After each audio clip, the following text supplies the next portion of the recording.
What's up, everybody? Welcome back to Fangents.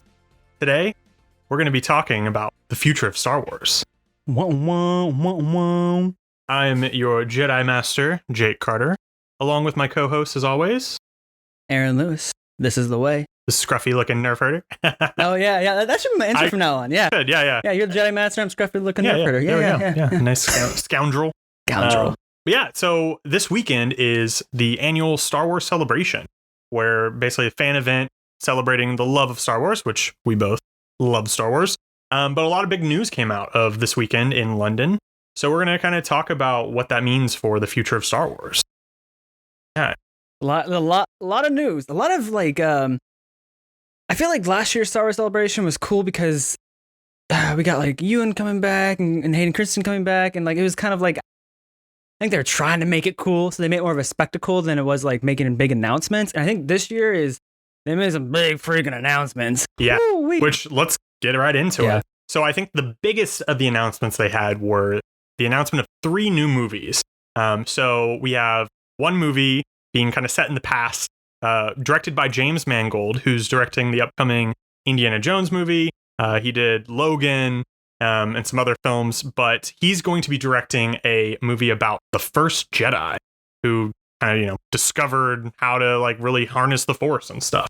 So that's pretty exciting. The second movie is by our boy, Dave Filoni, kind of set in the present timeline of this New Republic. His movie is going to be about kind of tying up sort of the Mandoverse. So, everything from The Mandalorian, Book of Boba Fett, Ahsoka, the new Skeleton Crew show that's coming out.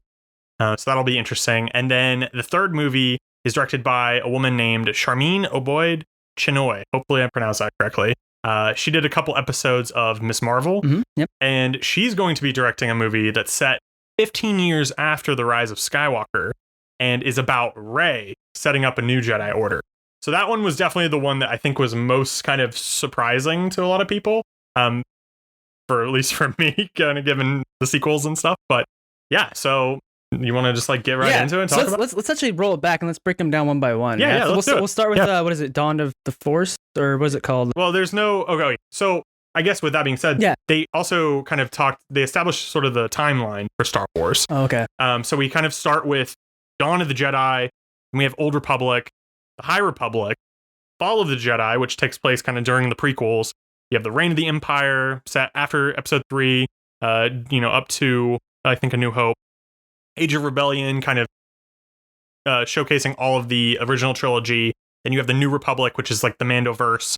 You have the Rise of the First Order, all the sequels, and then the New Jedi Order, which is going to be where this new Rey movie is going to be. But yeah, let's talk about the James Mangold film. Yeah. What were your thoughts when you heard? Super freaking stoked. Really excited for that. I kind of like in real life and in fantasy world, I'm a big sucker for like a period piece or like a piece from like past. And so to hear this, like I was like interested, kind of with bated breath though. Like I want more Jedi. I want kind of like cool old Force users. I want to see like when they figured out how if I put this crystal in a hilt and I can make a light, sword. Like I want to see that. But I'm also kind of like, do we need to see that? Because I think part of the kind of cool allure to Star Wars is that there's a lot that's not kind of said, or there's a lot that's kind of left to your own imagination. And I think by kind of visually showing us that, if it's not kind of what people thought lived up to the expectation, it could kind of leave a bit of a sour taste in your mouth. That being said, I'm really freaking stoked for it. I think it's the one I'm most excited for. Oh, same. I mean, I think to your point, like, I think that's what made Boba Fett so cool, right? Was like he was just this badass looking bounty hunter that nobody knew anything about him except he's a bounty hunter and his name is Boba Fett. And so now that like the more they've kind of explained about him, it's made him a little bit less cool because it's like more about him. There's less intrigue, mystique to him. So to your point, it'll be very interesting once they kind of make this concrete, like this is how the Jedi Order started. This is who the first Jedi was. This is how somebody was able to like actually harness the Force and use it in a practical kind of martial artsy kind of offensive way. But yeah, I'm very excited. They said that this movie is going to be set 25,000 years before New Hope. So, and James Mangold also said, it's going to be an old ass film, like set, years before, but it's not going to necessarily be like prehistoric. So yeah, it'll be interesting to see what that'll be in like Star Wars kind of what that looks like. It'll also be interesting because I think you kind of brought this up when we were talking about this before we got on camera about how the Jedi are essentially a religion, right? Like so many times they're called like, like wizards or zealots or like the Jedi religion or whatever throughout all of Star Wars. And so it is going to be interesting to see how the duality of like when they learn to use the Force, like there's going to be that dark side person there, that's going to be the light side person there. So it is going to be interesting to see like how those kind of establish. And then kind of with real life examples of religion in our world, like the pure kind of establishment of this, religion, the Jedi, and see how that kind of gets perverted along the way. Yeah, totally. Because what I love about the new timeline that they established is kind of icons that represent each of these times. And the one for the Dawn of the Jedi is most interesting to me because it's very much like half of it's black, half of it's white. It's kind of this like figure. So I think that totally kind of represents maybe this person who figured out the Jedi Order was figuring out kind of what the balance of that looks like, kind of tapping into a little bit of the dark side without fully being consumed by it. But I don't know. We'll see. I am so stoked for this. Honestly, it sounds really cool. Yeah, I'll definitely be looking for out like new updates and news on this as we wait for. Do we have a release date on it yet? Or nope, no? They haven't set a specific time yet, but I'm assuming they'll probably take their time with it. So speaking of one that we do know timeline of is the Dave Filoni film. So our boy Dave Filoni, George Lucas's apprentice, Padawan himself, good for him. Good for him. Is actually going to get his directorial debut in a movie. Live action movie, right? I guess. Never mind. He's been directing episodes of The Mandalorian. I was gonna say, did he direct technically the Star Wars Clone Wars animated movie that came out? Probably. I don't know. Please fact check us on that. But at least live action movie. Yes, live action movie. So his trajectory has been great. But yeah, so this movie is supposed to kind of act as sort of the tying up these threads of all the shows. What do you think about? What are your thoughts of it being a movie versus just another show? If they're gonna make this a movie, they better pump the money into this thing. I want like a $200 million budget. $200. I think that's kind of what they're doing on the shows. Our setup is more than $200. Yeah. But like, I want like a $200 million, like $150 million budget going into this, because I think while I enjoy Mandalorian, while I'm super stoked for Ahsoka, which we'll get to a little later, while Book of Boba Fett was, I like what they've done with the Star Wars universe in the television series. But with kind of an asterisk in my head, because I'm like, it's television. So it's on a TV budget, they're doing, they're not pumping in the money to this like they would in the movies. Like, for instance, as much as I have some very critical takes on the sequel trilogy, the one thing I will starkly agree with is it's a beautiful made trilogy. It's some of the best looking Star Wars we've ever gotten. Good use of practical and CG. Yeah, and like filming technology's gotten better, like the CG's gotten better, just like everything about it's gotten better to make it look like Star Wars. And then to go to these like TV shows, like, you kind of, like the volume, you can really tell when you're using the volume, not just stuff like that. So that all being said, to answer your question, if they're gonna make this a movie, I want it to look like a movie. I don't want them to basically still use the same sets, still use the same kind of cameras, all that stuff, but just make it a feature, film length. Like, no. Like, invest in this, make this look good. I really hope that they go and like shoot on location and do that stuff.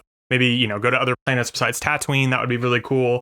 But yeah, it'll be interesting, just the culmination of all these shows, because you have so many characters, right? So it's like, we've got the whole Mando crew. We're going to have the whole Book of Boba Fett crew. We're going to have Ahsoka and the Rebels crew probably be a part of this. I think the Skeleton Crew show with Jude Law, like, they're probably going to be a part of this as well. So, it's like, are they going to be just taking on Thrawn, who's going to be introduced in Ahsoka? Is he going to be kind of the big bad? We don't have the exact placement of like where this takes place, how many years before like Force Awakens. We just know it takes place during the New Republic era. So it'll be interesting. And also like how they tie up these stories. Like, is Din gonna bite the bullet and die? Like, will he who's gonna make it out? Bite the blaster shot. Yeah, there we go. Yeah, thermal detonator. Yeah. Or like Ahsoka even, because we know by like Rise of Skywalker, right, in the end when Rey is like she's hearing all the Force ghost voices in her head, motivating her, right? One of those was Ahsoka. So I'm like, do we think Ahsoka's made it then? Like, who knows? Yeah. I think also, I just have a lot of questions going into this one. Like, I'm not saying that's gonna be bad. I'm not saying I'm not excited, because I'm excited. But I just don't want it to feel like it's wrapped up these like Star Wars shows and then we're getting no more.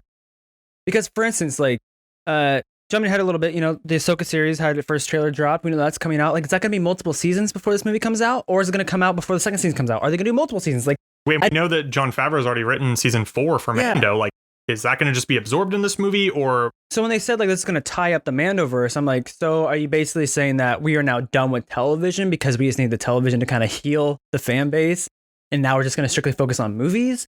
Or are you saying this is going to, like, wrap up these stories, but we're going to still keep continuing to tell TV-worthy stories? I don't know. Yeah. Also, does it set kind of a weird precedent that, like, to really, like, make something impactful and tie up, like, it has to be a cinematic event versus just a show? Like, I don't know. It's an interesting kind of question, because, I mean, for me, I'm like, hell yeah, make it a movie, because then it's like to what you said, they're going to be pump so many more resources into it. So I would also argue, though, like, the finale of season 2, Mandalorian, like, with, like, Luke coming back and stuff, and, like, that looked, shoddy, and they did a better job in the Book of Boba Fett, with the Luke kind of de-aging and, like, kind of projectile whatever thing. But, like, I would argue that was a better finale than how, like, Rise of Skywalker ended, or, like, how it tied up. So I'm like, I don't think you need a cinematic version to, kind of put the bow on top of the proverbial present. But if they're going to do it, just pump it full of money. Make it look great. Yeah. I guess we'll have to wait and see. But I'm curious also if this one will probably be the first of the movies to come out, or if, to your point, if they are going to come out with some additional seasons of Ahsoka or Mando, like, will that kind of push it back? So I guess we'll wait and find out. But the third movie they announced, which I think is the one that kind of caught a lot of people off guard, was this movie about Rey and setting up sort of the new Jedi Order 15 years after Rise of Skywalker. So my question to you, Aaron, is, first, do you think that this movie, like, is necessary? And second, what do you think about, like, timing? Because they specifically called out, 15 years after Rise of Skywalker. It's not just a year after. It's not, 50 years after. It's literally, it's 15. So what are your thoughts? So here's my thing. I like Daisy Ridley as an actor, and I like her as Rey. I like Rey as a character. I think she's really intriguing. Like I said in our Star Wars ranking film video, I think how they treated Rey in the story and with, like, the script writing did not do her justice.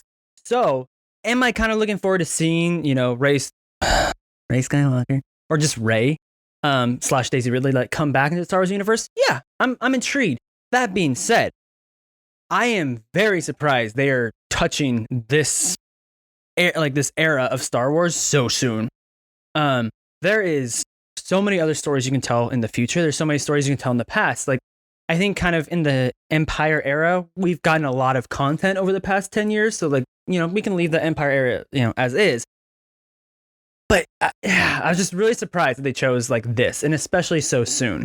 They could have even chose a story about anything else. Also, too, did we not learn anything about the Jedi? Like, wasn't she the last Jedi? Like, didn't Luke just burn that tree with all the Jedi texts in and stuff? So how is she going to create a new Jedi? Is it going to be in the... Well, she took the text, because she's reading them in Rise of Skywalker.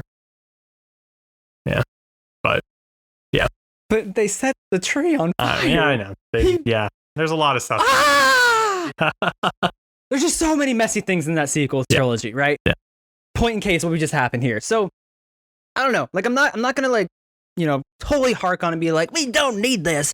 But I think it's just interesting that they announced it now, and that they decided to choose it in this era. Like, yeah.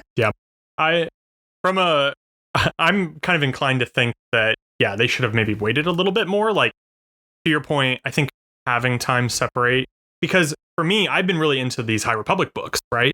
And we've talked at length to ourselves about how that would be the perfect, like, time period to explore, because, what that does is it has no real connections to sort of the Skywalker saga of, like, the main films. You can do a lot with it. It's not tied down. You really get to, like, be in the Star Wars universe. Yeah, and it's, like, a different time than we've seen. The Jedi are in peak position, technology, all this stuff, society. And so, I think that could have done enough to kind of separate it from everything. And then, I don't know, maybe in 10, like, real years or 15 years in our time, like, you come back to, what's happening with Rey and Finn and everyone else. Because I do kind of agree. I've been seeing a lot of people online talk about, well, Star Wars, it's like to keep it going, it's like you have to kind of think about the future too, right? So one thing that Kathleen Kennedy during this celebration has been saying, especially with these film announcements, was, this really encapsulates the past, present, and future of Star Wars. And so I feel like, we've been covering the present really well with Mando and everything and Bad Batch, all that. And then the past to really go into it with, the Acolyte and James Mangold's movie. Which I guess technically those are both past though. Huh? Because present would be the sequel, okay. right? Well, yeah, that's true. I just I just had that thought when I said that because like shit, but yeah, keep going. Sorry. But I think it's important that we do keep Star Wars moving forward. And she said that this was a philosophy that George Lucas lived by too, And I think Star Wars is bigger than just the Skywalkers. Like, obviously, we're so near and dear to our heart because like that's what started it all. But I think keep it going. It'll be interesting to see how they kind of restart this Jedi Order. And I personally hope that, Rey, knowing her teachings from Luke, of kind of this balance of like the gray Jedi, like I really kind of hope that's sort of the leading force of like, you have to have a little bit of dark side to like balance the light and then vice versa. You can't just be like one or the other because then it's bad either way, because hubris of the Jedi is what led to their fall, but then Sith like corrupts all that stuff. So I'm very curious to see how this sets things up going forward, because then, after that, it's like you could set it up to go thousands of years in the future. Like, who knows? Absolutely. I think also, too, like, I said this in the Skywalker or in the Star Wars ranking films video we have. Check it out. It's live on the channel. And then, eventually we're going to probably talk about the sequels in a video, and I'll probably say it's a lot there, is the fact that they call it the Skywalker saga, which, like, correct me if I'm wrong, literally get in the comments, call my shit out. I don't remember the prequels and the OG trilogy being called like the Skywalker saga. They weren't. It was just the Star Wars saga. Yeah. It was called like Star Wars. Like that's what it was called. And so it wasn't until they started this, sequel trilogy that they started calling it the Skywalker saga. Well, if you're going to call it a Skywalker saga, you're instantly boxing yourself into the story of the Skywalkers. And I feel like that is to the detriment of the sequel trilogy. Like, why is it called a Skywalker saga if we get like Finn and Poe and Rey and all these characters? And like, I think because like by them doing that, they didn't allow that trilogy to breathe and expand the way that the prequels and the OG trilogy like could.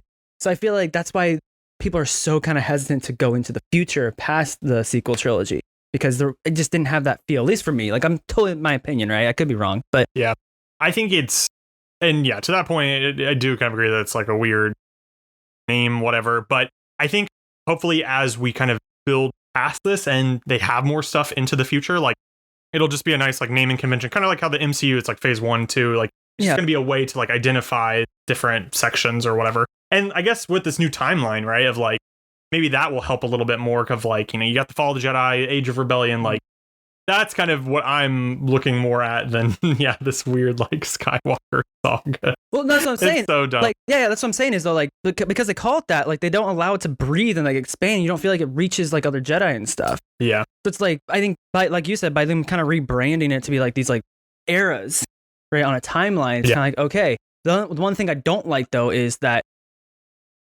what's the last one called? The New Jedi Order, right? Where I'm like, I mean, at least I didn't call it Rey's saga. That's true. Rey's Jedi Order, right? It's like like I like Jedi, I want Jedi, but like I don't know, I felt like Reconstruction, or like not to be all like history and stuff, but like I feel like they should have called it something else to like let us know that like this is an expanding universe outside of Jedi, but we're getting Jedi, and like I don't know, man, I'm being too nitpicky. Yeah. I kind of want to burn it all to the ground and restart. I mean, it's just kind of like New Republic too, because like then that's gonna like, is that still around? Like we don't know. Because they get destroyed and blown up. Okay, so that's a good question. Kind of, sorry, here's a tangent for you guys. Here's my thing. So the High Republic then goes into the Fall of the Jedi, right? Yeah, Fall of the Jedi. When did the High Republic become not high anymore? When it fell. So are you telling me that the Republic during the prequels is still the High Republic? Because they never consider it that. They never call it that. Yeah. It's kind of like how they, in comics, right? Of like, you have like the golden age of comics, the silver age. It's like, when did it stop being like golden, right? Like, I don't know. That's always been something. I guess like in that though, it's like they can distinctly point to like storylines and like visual changes and stuff like that. And I guess the same could be said for that of like. But they call it them themselves though. Yeah. Right? That's what's weird. Like you don't see Spider-Man in the comics being like, oh, in the golden era. Yeah. You know, like it's like we as like consumers view it as that. Like in the Star Wars universe, they call it the High Republic. So I'm like, why isn't it high? Keep making it high, and vice versa with the New Republic. It's like when does it become not the New Republic? Yeah. Or what's the new Republic? Yeah, you know. Yeah. So it'll be interesting also to see if these movies actually happen, because there have been so many announcements for movies in the last several years for Star Wars. Right? You've had Rian Johnson have a trilogy that's kind of been put on the back burner. I think Taika Waititi, his movie is still in development. Kevin Feige at one point was supposed to do a movie, but I think that also got shelved. Yep. Patty Jenkins, Rogue Squadron's also dead in the water, I think. So like a lot of things that I'm pretty confident these movies are going to happen, mainly because I think that they have a kind of a more solid ground of like direction. And I think it is smart, though, that they are like, hey, we're going to have one that's set way in the past, one that's kind of now what we're focusing on, and then one that kind of sets up the future. I think for Star Wars to keep thriving and keep going on and expanding and growing, they need to do something like this. So I'm happy, and I hope that it continues to, yeah, totally grow. And honestly, I'll try to hold complete judgment until I actually see what these things look like and what they're about. Because I agree, like, I feel like Rey did get the short end of the stick, like, really trying to set her up and be this like incredible new character. She just kind of had a shit story to deal with. So hopefully this new movie, fully focusing on her and what her teachings are, it will be very interesting. Give her a double-bladed lightsaber, you cowards. Do it. Give us that. I wanted that so bad. I want it so bad. Yeah, anyway, I know. I'm curious if any other sequel characters show up. They better, if they're smart and like they really want to right some wrongs, you put Finn in there and have him be a Jedi too. I could totally see them not, though. Because I wonder if like because of. But why? I mean, why not though? Like, because I think the reason why they're I think the reason why they're using Rey. Sorry, I was tripping over my own words. Is that it connects to a point in time in Star Wars that we can like recognize, but then it's something new, and that's what I'm hoping this movie is. And so I feel like if you interject anything like too much from the sequel trilogy, it's going to deter a lot of those people that just didn't like the sequels. That being said, all those people that don't like the sequel trilogy are still going to go see this movie because you know what, Star Wars fans, we're like addicts. Even if it's bad, we still want it. We still like it. We might hate on it. We're a weird freaking fandom that we just need all to chill. Just chill, guys. Chill and enjoy what we got. I just want justice for John Boyega. Like, he was also done real dirty. So, I mean, I feel like you don't need to have too many threads carried over. Like, if Oscar Isaac doesn't show up, I won't be disappointed. Oh, like, I don't think he will. He said he's done. Which I'm like, that's fine. Honestly, the only one I'd want to come in is Finn, because I'm just like, he was just treated like pretty poorly on those films. So, but yeah, so a lot of cool movie content to look forward to, and we'll see, what happens and when they announce. I mean, it's coming out. So it's kind of exciting to like get like movie announcements, like legit movie announcements, not just like, oh, we have Taika working on a project. Oh, we have Kevin. Like, no, like we have directors set up. We already have they stopped short of like announcing dates, right? Yeah, that was the only thing, was they didn't plant their flag of saying, hey, this movie's coming out in 2025 or 26, which I'm okay with. I am too, because then that that frees them of having to stick to those. But I hope that happens. Yeah, we get that soon. But so moving on to the other big kind of announcements from this weekend were with the TV shows that have been doing pretty well. And I'm really excited. The biggest thing to come out was an official Ahsoka trailer. So what did you think of the trailer? Okay, overall, kind of like I said earlier, one of my biggest gripes with all the TV shows, well, all the two, but now kind of Ahsoka 2, is that it looks cheap compared to like what we've seen in like Star Wars films. So take out that criticism, it looks great. It looks so rad. Like the action in it looks awesome. I'm kind of confused why there's like two like kind of Sith people in there using like lightsabers and stuff, but like I don't care. I just want to see it. Like the fact that we get like it's like basically Rebels like live action, like like Rebels season 5. Basically, I'm here for it.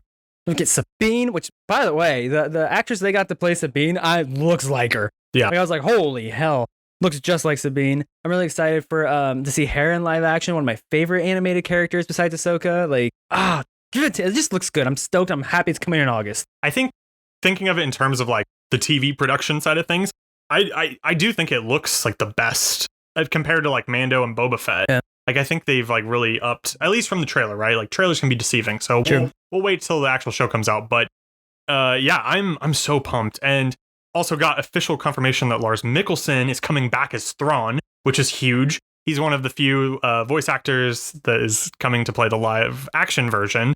So very excited for that. Just Thrawn in general is going to be such a menacing force. And I'm assuming they're going to probably set him up to be the big bad in the Filoni film, but we'll see. But yeah, I just seeing the Rebels crew, seeing Lothal, like Sabine on that tower that Ezra like lived at or whatever was just like, oh, it got me in the feels, man. If we don't get a damn Loth cat, I'm gonna be pissed. Oh, we did in the trailer. We did? Yeah. I even missed it. I was too stunned. Yeah, it was sitting in a... Oh, yeah. But I mean, like, and we've already seen Zeb in one of the last Mando episodes. So we know that they're gonna get all of them together. Now we just need like a Kanan flashback. That would be pretty dope. Which I'm not gonna hold out. I'm not gonna hold my breath. I wouldn't either. But we'll see. You know, I would welcome Freddie Prinze Jr. in that role. Yeah. 100%. Oh, he could totally do it. You know, I mean, I didn't expect Luke Skywalker to also show up in Mando season 2. So true. You never know.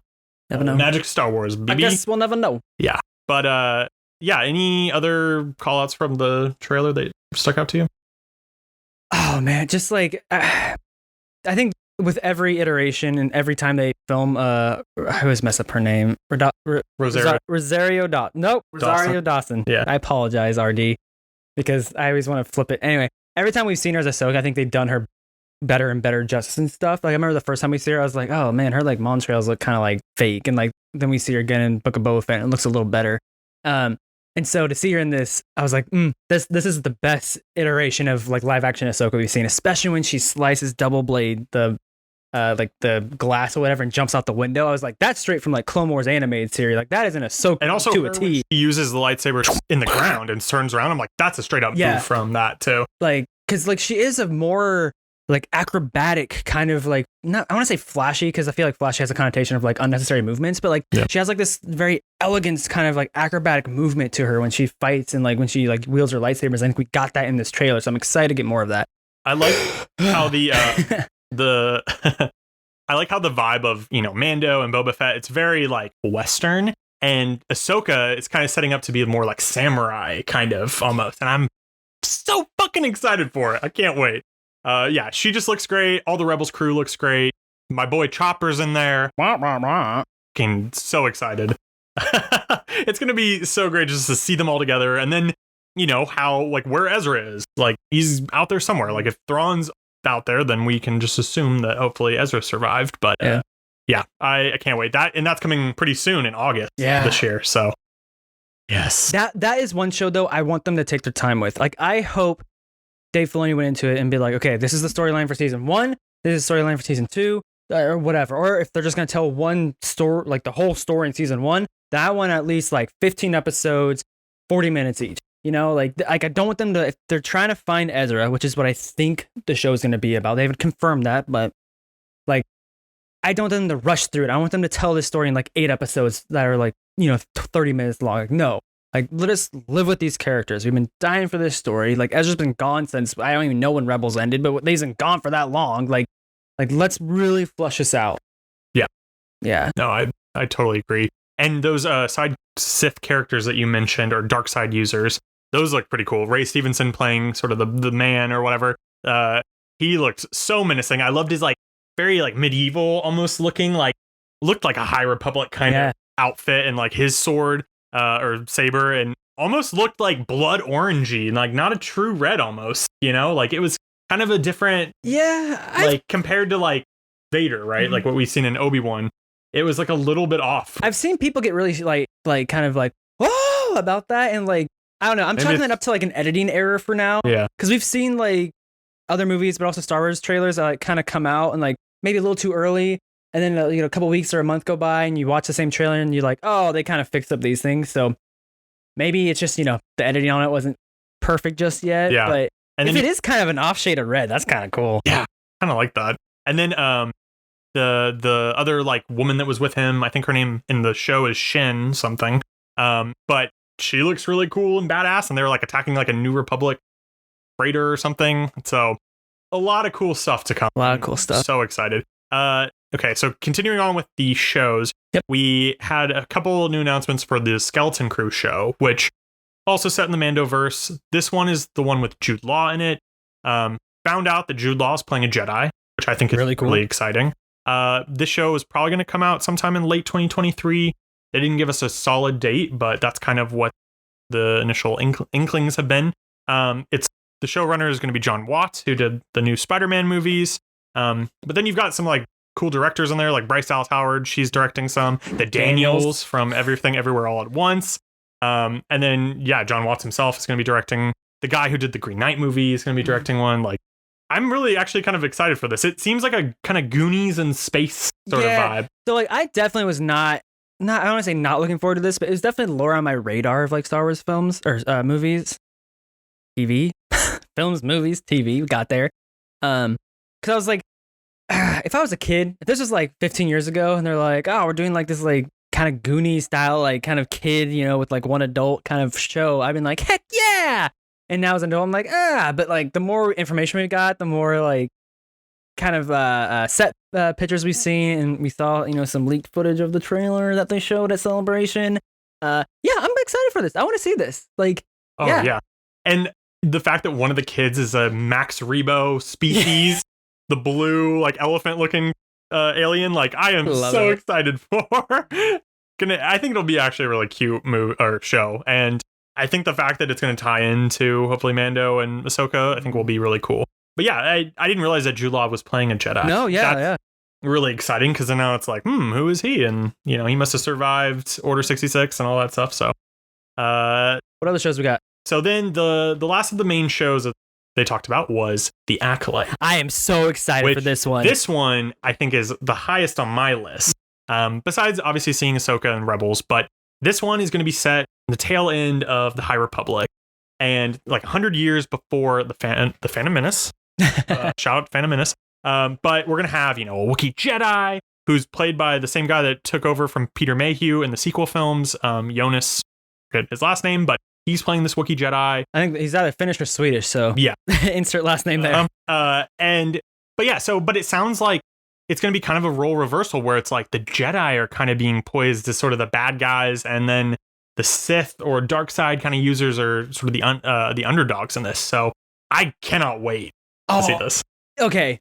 Since a young age of loving Star Wars, the one thing that I have always been like, there's not enough of is Sith. There's not enough Sith. There's not enough Sith. Like, where are these main antagonists to the Jedi? Because let's be real, peacetime stories typically aren't the most flashy stories. Hence why in like the Mandoverse, we have like these splinter cells of the Empire that are still kind of wreaking havoc in the Outer Rim, right? Trade disputes.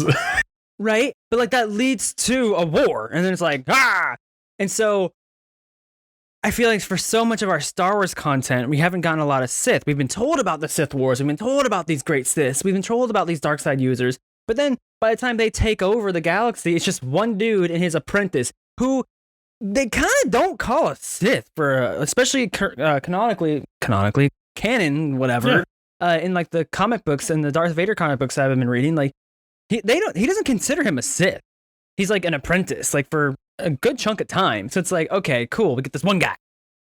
So rolling it back to the Acolytes, where it's like, okay, yeah, we're gonna get these like dark side users that are being hunted or like whatever by the Jedi, and they're the antagonists. Like, I want that. Like, I want to see like a Sith Wars movie someday or something. So like, I am stoked for this. Like, give it to me. Yeah. As soon as Star Wars announced their High Republic initiative with like the books several years back, and now there's been a lot of them, and like Aaron and I have read most of the adult novels in them so far.